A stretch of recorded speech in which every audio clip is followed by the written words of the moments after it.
Welcome back everyone. आज हम जिस बारे में बात करने जा रहे हैं it is about the Bermuda triangle, जो कि सबसे ज़्यादा मिस्टीरियस एक आइलैंड है, एक जगह है जहाँ पर बहुत ज़्यादा एक्सीडेंट्स होते हैं, बहुत ज़्यादा शिप्स जाते हैं जो वहाँ से पता ही नहीं चलता कि कहाँ चले जाते हैं। तो इसके बारे में आज हम बात करेंगे और इसकी जो असल रीज़न है वो आज हम इस वीडियो में रिवील करेंगे कि ऐसा क्या होता है बर्म्यूडा ट्रायंगल पर कि कोई भी शिप हो या फिर कोई भी प्लेन वहाँ से जा रहा है तो वो वहाँ से जाने के बाद पता नहीं कहाँ जाता है, किसी को पता ही नहीं चलता है। So let's begin with the history. सबसे पहले हम बात करते हैं, अगर आप विकीपीडिया पर जाएंगे तो आपको बहुत लंबी सी लिस्ट दिखाई पड़ेगी कि बहुत से ऐसे प्लेन्स हैं जो बहुत ही कभी 5 कभी 3 और कभी जो दूसरे उन्हें ढूंढने गए वो भी नहीं मिले। इस तरीके की इंसिडेंट्स बहुत आपको देखने को मिल जाएंगे। पर सबसे पहला इंसिडेंट जो हमने देखा था, जो हमारे न्यूज़ में आया था, दैट वाज इन 1945 5 दिसंबर 1945 में न्यूयॉर्क टाइम्स के हिसाब से अगर हम देखें, बहुत सी न्यूज़ ने, बहुत सी चीज़ों ने, बहुत से न्यूज़पेपर वगैरह ने इसके बारे में इंफॉर्मेशन निकाली थी। बट एक्चुअल क्या था कि फ्लाइट 19 करके एक स्क्वाड था जिसमें 5 बॉम्बर प्लेन्स थे।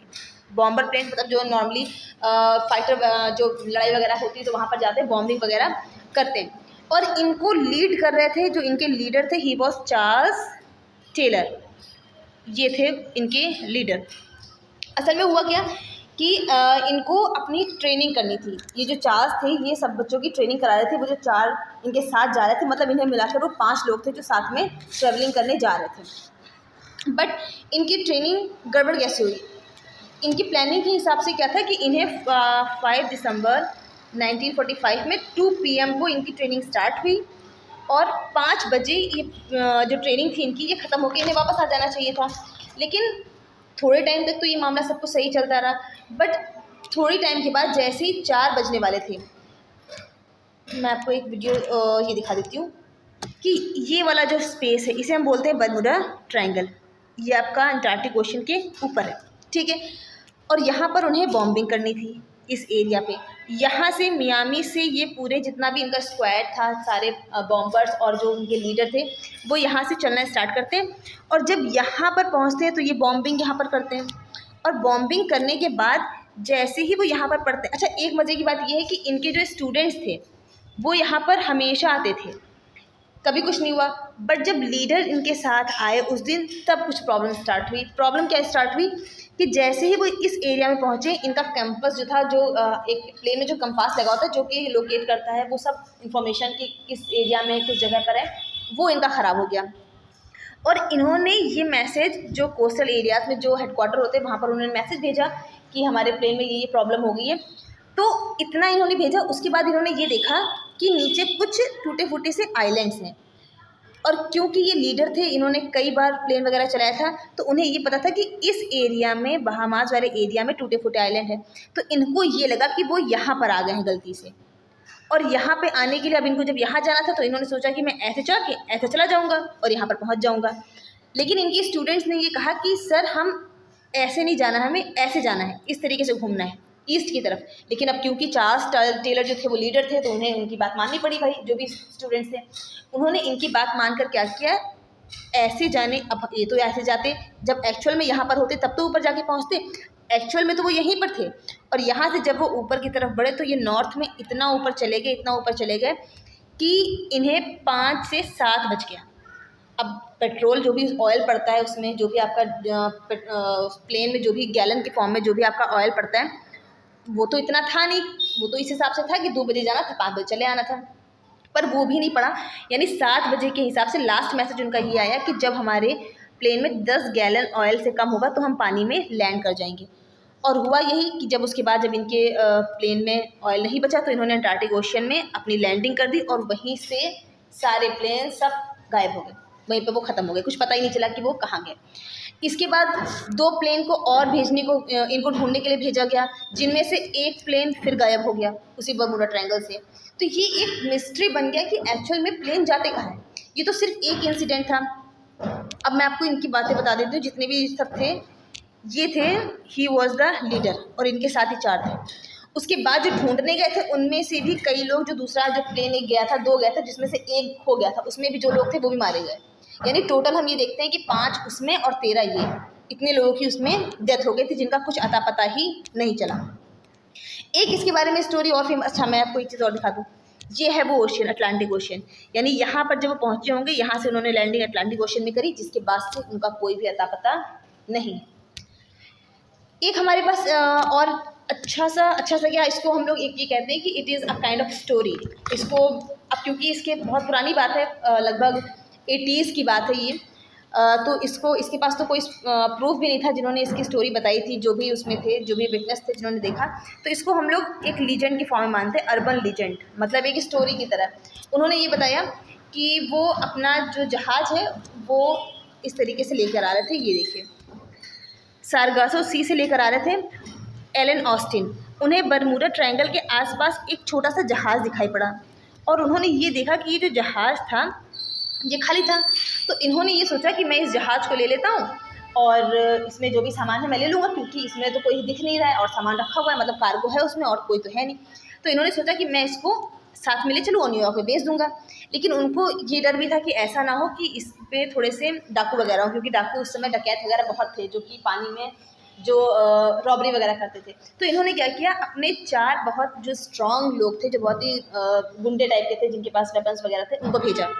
तो उन्होंने इसके ऊपर भेज दिया और ये इसके ऊपर चले भी गए। इन्होंने सारा सब कुछ देखा, जितना भी सारा मामला था। चेक करने के बाद उन्हें ये पता चला कि इसमें कैप्टन भी नहीं है, कुछ भी नहीं है और कोई डकैत भी नहीं, इट इज़ कम्प्लीटली फाइन।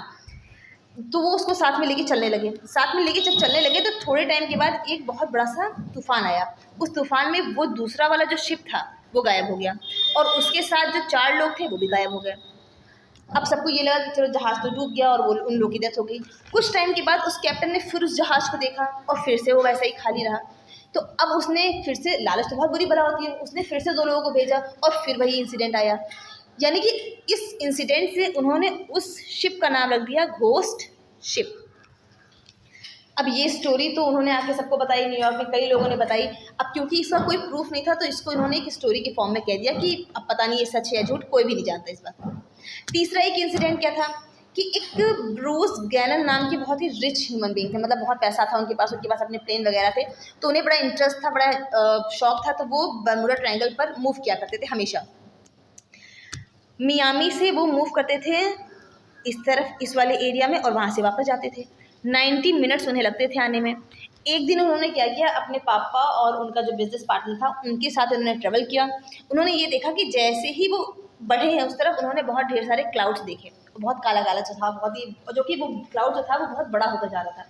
लेकिन उनके पास कोई ऑप्शन था नहीं, मुड़ नहीं सकते थे, तो वो उस क्लाउड में अंदर चले गए।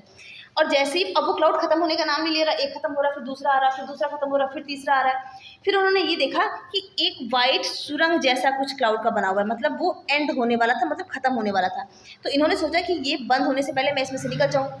और ये निकल कर वापस जब पहुँचते हैं तो ये देखते हैं कि मैं 90 मिनट्स में वापस लौटता हूँ, आज मैं इतने कम टाइम में कैसे लौट गया। यानी इनकी जो टाइमिंग थी वो सिर्फ 47 मिनट्स थी। तो ये इनको लगा कि ऐसा तो नहीं कि मैंने टाइम ट्रेवल कर लिया है।